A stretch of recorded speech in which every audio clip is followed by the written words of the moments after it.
नमस्कार, आप देख रहे हैं नैतिक भारत न्यूज, वो मंच जहां जनहित, सच्चाई और सवालों को सबसे पहले जगह मिलती है। मैं हूं साक्षी और अब शुरुआत करते हैं इस वक्त की सबसे बड़ी और अहम खबरों के साथ। बीजेपी प्रदेश अध्यक्ष किरण सिंह देव ने छत्तीसगढ़ बजट 2026 को बताया समावेशी, मुख्यमंत्री और वित्त मंत्री का जताया आभार। विगत दिनों छत्तीसगढ़ में साय सरकार ने वित्त वर्ष 2026-27 के लिए 1.72 लाख करोड़ रुपए का बजट पेश किया था, जिसको लेकर भाजपा लगातार इस बजट के प्रावधानों को जनता के बीच पहुंचाने का कार्य कर रही है। इसी परिप्रेक्ष्य में बीजेपी प्रदेश अध्यक्ष और जगदलपुर विधायक किरण सिंह देव ने भाजपा संभागीय कार्यालय जगदलपुर में प्रेस वार्ता आयोजन किया। उन्होंने कहा कि यह बजट 2026 सरकार के संकल्प का बजट है, जिसमें 2047 तक छत्तीसगढ़ को विकसित छत्तीसगढ़ के रूप में स्थापित करने की संकल्पना की गई है। बीजेपी प्रदेश अध्यक्ष किरण देव ने बजट 2026-27 को जनकल्याण और विकास को समर्पित बताया। जगदलपुर से बस्तर ब्यूरो चीफ सुमित वाजपेयी की रिपोर्ट।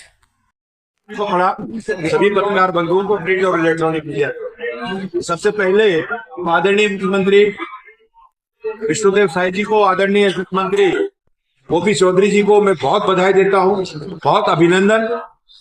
दिनांक 24 तारीख को जो छत्तीसगढ़ का बजट युवा वित्त मंत्री आदरणीय ओपी चौधरी जी ने प्रस्तुत किया, वो सर्वव्यापी, सर्व समावेशी, सर्वहारा, समग्र क्षेत्र पूरे छत्तीसगढ़ के विकास की दृष्टि से और 172 लाख करोड़ के ऐसे इस बजट में प्रावधान किए विकास के काम को सभी क्षेत्र, सभी प्रकार के सभी विभागों में और शिक्षा पर फोकस किया गया है, किसानों पर फोकस किया गया है।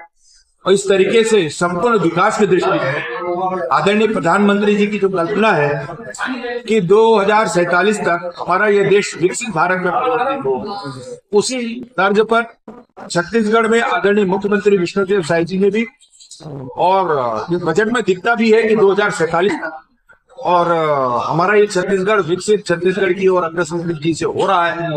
ये बजट एक मील का पत्थर उसमें साबित होगा।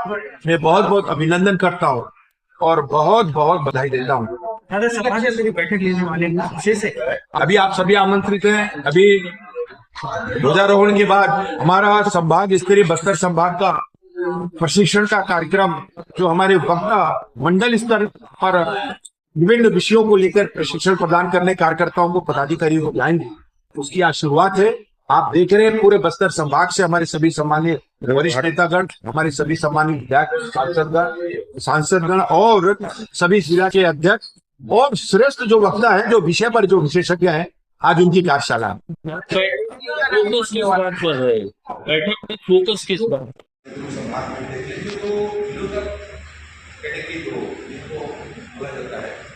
उस परिवार में जो हमारी बहनें होती हैं, विवाहित बहनें, यहाँ बाजार नहीं पड़ता है, कभी बाजार से लेते, कभी उसकी आवश्यकता हो चीज, कभी पति के माध्यम से वो उसकी है, कभी है, कभी कोई सामान लेना हो, बाजार गए तो सब्जी लिया है, कभी आवश्यकता पड़ने पर इसको खर्च करने की दृष्टि से मुझे इस बात की खुशी है कि जब से सरकार का शपथ लिया आदरणीय मुख्यमंत्री जी ने, और उसके बाद जब ये निर्णय लिया, उस स्थिति से लेकर आज स्थिति तक ऐसे 24 किस्तों में 70 लाख हमारी बहनों ऐसे 1000 रुपए की राशि उनके खातों में जा चुकी है। ऐसे 14,000 करोड़ रुपए से भी अधिक की राशि उनके खातों में गई है अभी तक 24 किस्तों में। आगे भी यह अनवरत चलेगा। व्यवस्था, ये बात भी हमेशा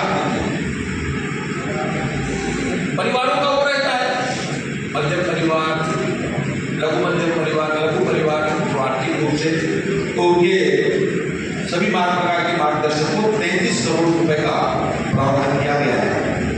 शिक्षा के और समग्र रूप से और उसकी गुणवत्ता में सुधार लाने के लिए समग्र शिक्षा अभियान में 1500 करोड़ ऐसा प्रावधान किया गया है। हमारी जो बेटियां हैं उनकी गरिमामय आर्थिक सुरक्षा, ये भी बहुत महत्वपूर्ण है। हमारी जो बेटियां हैं उनको किस तरीके से गरिमामय ढंग से उनको आर्थिक सुरक्षा प्रदान करने हेतु रानी दुर्गावती के ऐसा योजना के तहत 18 वर्ष पूरा होने पर 1.5 लाख रुपए देने का प्रावधान किया गया है। किसानों की अगर बात करते हैं